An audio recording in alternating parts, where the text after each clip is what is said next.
নমস্কার বন্ধুরা, WB top tuition ক্লাসের পক্ষ থেকে তোমাদেরকে স্বাগত।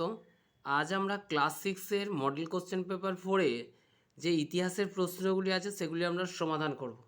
তো ক্লাসটি শুরু করার আগে তোমাদের কাছে আমার একটি ছোট্ট রিকোয়েস্ট আছে, প্লিজ তোমরা চ্যানেলটিকে সাবস্ক্রাইব করে নিয়ে চ্যানেলটির পাশে থাকবে।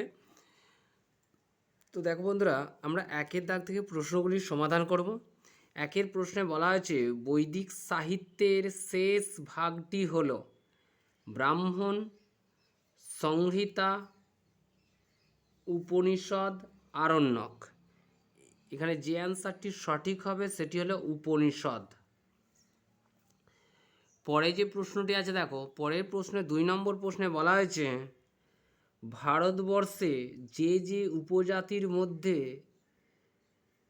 মেগালিথ ব্যবস্থা প্রচলিত ছিল আছে তা হলো, অর্থাৎ কি ভারতবর্ষে যে যে উপজাতির মধ্যে মেগালিথ ব্যবস্থা প্রচলিত আছে তা হলো মুন্ডা ও খাসি, খাসি ও ভিল, কোল ও মুন্ডা, কোল ও ভিল।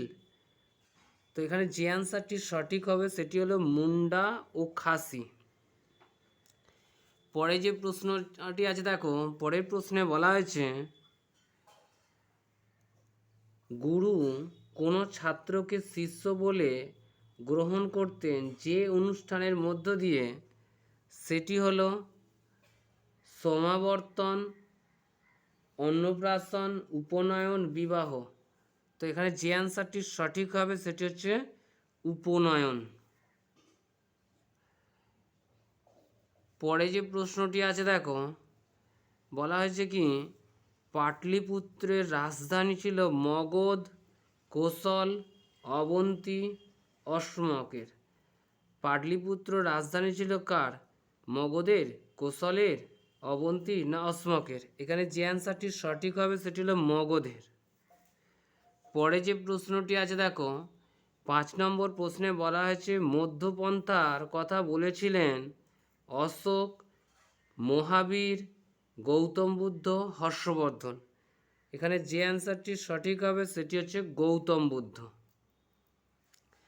পরে যে প্রশ্নটি আছে দেখো, পরের প্রশ্নে বলা হয়েছে আলেকজান্ডারের মৃত্যু হয় ভারতে, ব্রাজিলে, মিশরে, ব্যাবিলনে। এখানে যে অ্যান্সারটি সঠিক হবে সেটি হলো ব্যাবিলনে। আলেকজান্ডারের মৃত্যু হয় ব্যাবিলনে। পরে যে প্রশ্নটি আছে দেখো, 7 নম্বর প্রশ্নে বলা হয়েছে ভারতবর্ষ শব্দটি ব্যবহার করা হয়েছিল অশোকের শিলালিপিতে, হাতিগুম্ফা শিলালিপিতে, নাসিক লিপিতে ও বোঘাজ কই লিপিতে। এখানে যে অ্যান্সারটি সঠিক হবে ভারতবর্ষ শব্দটি ব্যবহার করা হয়েছিল হাতিগুম্ফা লিপিতে। পরে যে প্রশ্নটি আছে দেখো, পরের প্রশ্নে বলা হয়েছে সুদর্শন হ্রদ তৈরি হয়েছিল অশোক, চন্দ্রগুপ্ত মৌর্য, সমুদ্রগুপ্ত ও হর্ষবর্ধনের সময়। এখানে যে অ্যান্সারটি সঠিক হবে সেটি হলো সুদর্শন হ্রদ তৈরি হয়েছিল চন্দ্রগুপ্ত মৌর্যের সময়। পরে যে প্রশ্নটি আছে দেখো, 9 নম্বর প্রশ্নে বলা হয়েছে গুপ্তদের চালু করা সোনার মুদ্রার নাম ছিল দিনার, রূপক, মোহর, কড়ি। এখানে যে অ্যান্সারটি সঠিক হবে সেটি হলো দিনার। পরে যে প্রশ্নটি আছে দেখো, পরের প্রশ্নে বলা হয়েছে ঋগ্বেদের ভাষা ছিল সংস্কৃত, পালি, ব্রাহ্মী, ছান্দস। এখানে যে অ্যান্সারটি সঠিক হবে সেটি হলো ছান্দস। ঋগ্বেদের ভাষা ছিল ছান্দস। পরে যে প্রশ্নটি আছে দেখো, 11 নম্বর প্রশ্নে বলা হয়েছে মহাভাষ্য লেখেন অশ্বঘোষ, ভাস, পতঞ্জলি, কালিদাস। এখানে যে অ্যান্সারটি সঠিক হবে সেটি হলো মহাভাষ্য লেখেন পতঞ্জলি। পরে যে প্রশ্নটি আছে দেখো, জীবক ছিলেন বিম্বিসার, অজাতশত্রু, চন্দ্রগুপ্ত, অশোকের রাজবৈদ্য। এখানে যে অ্যান্সারটি সঠিক হবে সেটি হলো জীবক ছিলেন বিম্বিসারের রাজবৈদ্য। পরে যে প্রশ্নটি আছে দেখো, এই প্রশ্নটি আমি তোমাদেরকে পরে সমাধান করে দেব। পরের প্রশ্নটি দেখো, মেসোপটেমিয়া শব্দের অর্থ হলো দুই নদীর মধ্যবর্তী দেশ, নদীর পার্শ্ববর্তী দেশ, সমুদ্র উপকূলবর্তী দেশ, আর হচ্ছে নীল নদের দান। এখানে যে অ্যান্সারটি সঠিক হবে সেটি হচ্ছে দুই নদীর মধ্যবর্তী দেশ। মেসোপটেমিয়া শব্দের অর্থ হলো দুই নদীর মধ্যবর্তী দেশ। পরে যে প্রশ্নগুলি আছে দেখো, তো বন্ধুরা দেখো, পরের প্রশ্নে আমরা 5 দাগের প্রশ্নগুলির সমাধান করে দেব। কি বলা হয়েছে দেখো, 1 প্রশ্নে বলা হয়েছে অশোকের ধর্ম সম্পর্কে লেখো। তো এই প্রশ্নের অ্যান্সারটি তোমরা এখান থেকে লিখবে, অশোকের ধর্মনীতি বা ধর্মনীতি আলোচনা করো। মৌর্যদের শ্রেষ্ঠ শাসক সম্রাট অশোক পরিচিত রাজর্ষি নামে, কারণ সম্রাট অশোক রাজকীয় বিলাস ব্যসন ও সুখ ত্যাগ করে পৃথিবীর মানুষের মঙ্গল চিন্তা অতি সাধারণভাবে জীবনযাপন করতেন। রাজা হয়েও তিনি আদর্শে ছিলেন ঋষি, তাই তাকে বলা হয় রাজর্ষি। অশোকের ধর্ম, সম্রাট অশোক প্রথম জীবনে শিবের উপাসক ছিলেন, কিন্তু কলিঙ্গ যুদ্ধে নৃশংসতা তাকে বৌদ্ধ ধর্মের প্রতি আকৃষ্ট করে। তবে অশোকের ধর্ম নামাঙ্কিত ত্রয়োদশ লিপিতে যে লেখা পাওয়া যায় তার সঙ্গে বৌদ্ধ ধর্মের হুবহু মিল নেই। তাছাড়া অশোকের প্রচারিত ধর্মে নির্বাণ, সংঘ, আর্য সত্য, অষ্টাঙ্গিক মার্গের কোনো উল্লেখ ছিল না, তাই অনেকে একে বৌদ্ধ ধর্ম বলে মনে করেন না। অশোকের ধর্মের মূল নীতি হল দয়া, দান, সত্যবাদিতা, ভদ্রতা, চারিত্রিক শুদ্ধতা, অহিংসা, গুরুজন ও আত্মীয়, পিতামাতা ও ব্রাহ্মণদের প্রতি শ্রদ্ধাপূর্ণ আচরণ করা এবং রাগ, হিংসা, অহংকার প্রভৃতি ত্যাগ করাই ছিল অশোকের ধর্মের মূলনীতি। অশোকের ধর্মের বৈশিষ্ট্য, সম্রাট অশোকের ধর্ম ছিল সহজ সরল কতগুলি নৈতিক নীতিমালায় সংমিশ্রণ। তার ধর্মের জটিল ক্রিয়াকর্মের অস্তিত্ব ছিল না। অশোক ধর্মের নামে কতগুলি নৈতিক অনুশাসন অনুশীলনের পরামর্শ দেন। তার ধর্ম সর্বধর্মের মানুষের কাছে গ্রহণীয় ছিল। তবে সম্রাট অশোক যে পুরোপুরি অহিংস নীতি গ্রহণ করেছিলেন তা বলা যায় না, কারণ তিনি সৈন্যবাহিনী অটুট রেখেছিলেন, তবে তিনি যুদ্ধনীতি ত্যাগ করেছিলেন। এই প্রশ্নের অ্যান্সারটি তোমরা এই পর্যন্তই লিখবে। যাদের কাছে রায়মার্টিন সহায়িকা আছে তোমরা 107 নম্বর পৃষ্ঠায় গিয়ে এর অ্যান্সারটি পেয়ে যাবে। পরে যে প্রশ্নটি আছে দেখো, তো দেখো অতবার প্রশ্নে যেটি দেওয়া রয়েছে, গুপ্ত ও বাকাটকদের শাসন ব্যবস্থা সম্পর্কে লেখো। তো বন্ধুরা দেখো, এই প্রশ্নের অ্যান্সারটি তোমরা এখান থেকে লিখবে, গুপ্ত ও বাকাটক শাসন ব্যবস্থার তুলনামূলক আলোচনা করো। উত্তর ভারতের গুপ্ত রাজাদের শাসন ব্যবস্থার সঙ্গে দক্ষিণ ভারতের বাকাটক রাজাদের শাসন ব্যবস্থার অনেক মিল ও অমিল ছিল। গুপ্ত ও বাকাটক শাসন ব্যবস্থার মধ্যে মিল হলো, গুপ্ত ও বাকাটক শাসন ব্যবস্থার সম্রাটই ছিল প্রধান।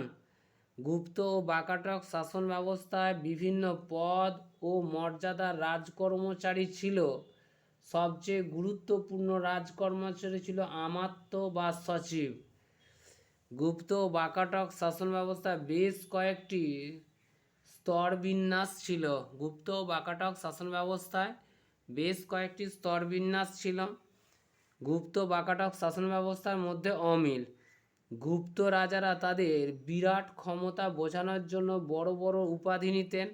বাকাটক রাজারা শুধু মহারাজ উপাধি ব্যবহার করতেন। গুপ্ত শাসন ব্যবস্থা প্রদেশকে ভুক্তি বা দেশ বলা হতো। বাকাটক শাসন ব্যবস্থায় প্রদেশকে রাজ্য বলা হতো। গুপ্ত শাসন ব্যবস্থায় জেলা অঞ্চলকে জেলা অঞ্চলকে বিষয় বলা হতো। বাকাটক শাসন ব্যবস্থায় জেলা অঞ্চলকে পট্ট বা আহার বলা হতো। গুপ্ত শাসনে প্রদেশে শাসনভার থাকতো রাজপুত্রদের হাতে। বাকাটক শাসন ব্যবস্থায় প্রদেশের শাসকদের বলা হতো সেনাপতি। কি বলা হলো দেখো, গুপ্ত শাসনে প্রদেশের শাসনভার থাকতো রাজপুত্রদের হাতে। বাকাটক শাসনে প্রদেশের শাসকদের বলা হতো সেনাপতি। তো দেখো বন্ধুরা, এই প্রশ্নের অ্যান্সারটি তোমরা এই পর্যন্ত লিখবে। যাদের কাছে রায়মার্টিন সহায়ক আছে তোমরা 111 নম্বর পৃষ্ঠায় গিয়ে প্রশ্নের অ্যান্সারটি পেয়ে যাবে। পরে যে প্রশ্নটি আছে দেখো, তো বন্ধুরা পরের প্রশ্নে বলা আছে ষোড়শ মহাজন পদের আমলে ভারতের অর্থনীতি কী রকম ছিল। প্রশ্নে কি বলা আছে, ষোড়শ মহাজন পদের আমলে ভারতের অর্থনীতি কী রকম ছিল। তো দেখো বন্ধুরা, এই প্রশ্নের অ্যান্সারটি তোমরা এখান থেকে করবে। তো বন্ধুরা দেখো, এখান থেকে তোমাদের এই অ্যান্সারটি করবে খ্রিস্টীয় ষষ্ঠ শতক থেকে খ্রিস্টীয় পূর্ব চতুর্থ শতক পর্যন্ত ষোড়শ মহাজন পদের আমলে ভারতের অর্থনীতি কীরকম ছিল। প্রশ্নে কি বলা হলো, খ্রিস্টপূর্ব ষষ্ঠ শতক থেকে খ্রিস্টপূর্ব চতুর্থ শতক পর্যন্ত ষোড়শ মহাজন পদের আমলে ভারতের অর্থনীতি কীরকম ছিল। তো দেখো বন্ধুরা, খ্রিস্টপূর্ব ষষ্ঠ শতক থেকে খ্রিস্টপূর্ব চতুর্থ শতক পর্যন্ত ষোড়শ মহাজন পদের আমলে ভারতীয় উপমহাদেশের অর্থনীতির বদল ঘটেছিল। অর্থনৈতিক পরিবর্তন। কৃষি। ষোড়শ মহাজন পদের আমলে কৃষিকাজ ছিল প্রধান জীবিকা। কৃষিতে ধান ছিল প্রধান ফসল। ধানের মধ্যে শালি ধানের চাষ হতো বেশি। এছাড়া অন্যান্য কৃষিজ ফসল ছিল গম, যব, আখ প্রভৃতি। পশুপালন। কৃষির পাশাপাশি এই সময় পশুপালনও করা হতো। কৃষির জন্য গবাদি পশুর প্রয়োজনীয়তা বেড়েছিল। কারিগরি শিল্প। এই সময়ে নানা রকম কারিগরি শিল্পের প্রচলন ছিল। এর মধ্যে সর্বাধিক উল্লেখযোগ্য হলো লোহার জিনিসপত্র তৈরি। লোহা দিয়ে বিভিন্ন অস্ত্রশস্ত্র প্রয়োজনীয় দা, কুড়ুল, লাঙলের ফলা প্রভৃতি তৈরি হতো। এই সময়ে বস্ত্রশিল্পের উন্নতি ঘটেছিল। বারাণসী ছিল বিখ্যাত বস্ত্রশিল্প কেন্দ্র। গয়না বানানোর শিল্প ছিল বিখ্যাত। দামি পাথর ও পুঁতির গয়না বানানোর কাজও ব্যবহার করা হতো। বাণিজ্য। ষোড়শ মহাজন পদের আমলে ব্যবসা বাণিজ্যের উন্নতি হয়েছিল। গরু ঘোড়ার বাণিজ্য এই সময় চলত। অনেক বণিক গরুর গাড়ি বোঝাই করে দূর দূরান্তে বাণিজ্যে যেত। স্থলপথ ও জলপথে বাণিজ্য চলত। ব্যবসা বাণিজ্যের এই বিনিময়ের মাধ্যমে হিসেবে মুদ্রা ব্যবহার হতো। কারসাপন ছিল এক বহুল প্রচলিত মুদ্রা। ষোড়শ মহাজন পদের আমলে বহু প্রচলিত মুদ্রাটির নাম কি, পরীক্ষায় প্রশ্নে আসতে পারে, তখন লিখবে কারসাপন। তো দেখো বন্ধুরা, এই প্রশ্নের অ্যান্সারটি তোমরা এই পর্যন্ত লিখবে। যাদের রায়মার্টিন সহায়িকা আছে তোমরা 132 নম্বর পৃষ্ঠায় গিয়ে এই প্রশ্নের অ্যান্সারটি পেয়ে যাবে। তো বন্ধুরা, আজ এই পর্যন্তই। পরের ক্লাসে আমরা বাকি প্রশ্নগুলির সমাধান করে দেব। তোমরা প্লিজ চ্যানেলটিকে সাবস্ক্রাইব করে নিয়ে চ্যানেলটির পাশে থাকবে।